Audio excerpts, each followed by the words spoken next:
প্রিয় শিক্ষার্থী বন্ধুরা, আশা করি তোমরা সবাই ভালো আছো। আজকের ভিডিওটি কবে স্কুল কলেজ খুলবে তা নিয়েই করা, যার কারণে ভিডিওটি সবার জন্য গুরুত্বপূর্ণ হতে যাচ্ছে। সরকারি চাকরিতে কোটা সংস্কারের আন্দোলনকে ঘিরে সৃষ্ট পরিস্থিতিতে প্রভাব পড়েছে দেশের শিক্ষা কার্যক্রমের উপর। এর মধ্যে সবচেয়ে বেশি সংকটে পড়েছেন এইচএসসি ও সমমানের পরীক্ষার্থীরা। ইতিমধ্যে ২ দফায় ৪ দিনের এইচএসসি পরীক্ষা স্থগিত করা হয়েছিল। গতকাল বৃহস্পতিবার একসঙ্গে আগামী ১ আগস্ট পর্যন্ত পরীক্ষা স্থগিত করা হয়েছে।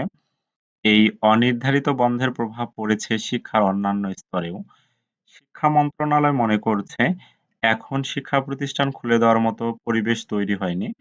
চলতি মাস বন্ধের মধ্য দিয়ে যেতে পারে। অর্থাৎ তোমাদের এই মাসে আর আসলে বিদ্যালয় খোলার কোনো সম্ভাবনা নেই।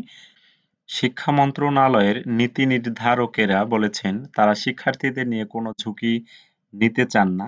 এখন শিক্ষা প্রতিষ্ঠান খুলে দিলে আবার কোনো সমস্যা হয় কিনা সেটি তাদের ভাবনার বিষয়।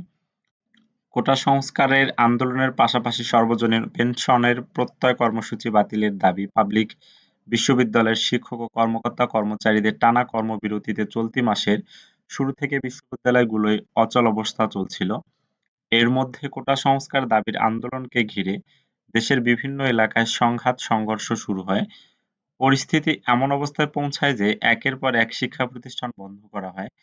১৬ জুলাই সব সরকারি, বেসরকারি বিশ্ববিদ্যালয় বন্ধের সিদ্ধান্ত নেয় সরকার। এই সিদ্ধান্তের আলোকে পরদিন ১৭ জুলাই শিক্ষার্থীদের আবাসিক হল ছাড়ার নির্দেশ দেয় বিশ্ববিদ্যালয় কর্তৃপক্ষ। এ নিয়ে বিক্ষোভ ও সংঘর্ষের ঘটনাও ঘটে। অনির্ধারিত বন্ধের কারণে ক্লাসের পাশাপাশি পরীক্ষার উপরও প্রভাব পড়ে।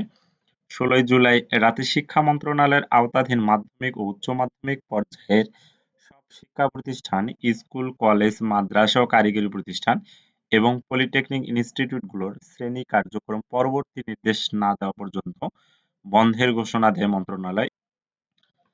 এর ফলে বিদ্যালয়গুলোর চলমান মাধ্যমিক পর্যায়ের ষান্মাসিক পরীক্ষা বন্ধ হয়ে গেছে। নতুন শিক্ষাক্রমের আলোকে এই মূল্যায়ন কার্যক্রম চলছিল।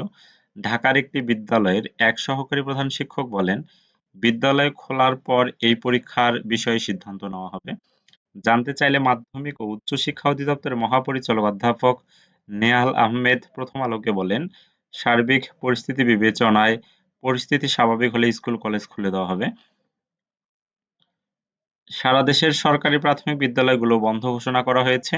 প্রাথমিক ও গণশিক্ষা মন্ত্রণালয়ের এক কর্মকর্তা গতকাল প্রথম আলোকে বলেন, বিদ্যালয়গুলো কবে খুলবে তা এখনো চূড়ান্ত হয়নি। আগামী রোববার এ বিষয়ে সিদ্ধান্ত নেওয়া হতে পারে। ষষ্ঠ থেকে দশম শ্রেণীর নতুন কারিকুলাম অনুযায়ী গণিত অধ্যায়ভিত্তিক সমাধান পেতে চ্যানেলটি সাবস্ক্রাইব করে সাথেই থাকুন। ধন্যবাদ।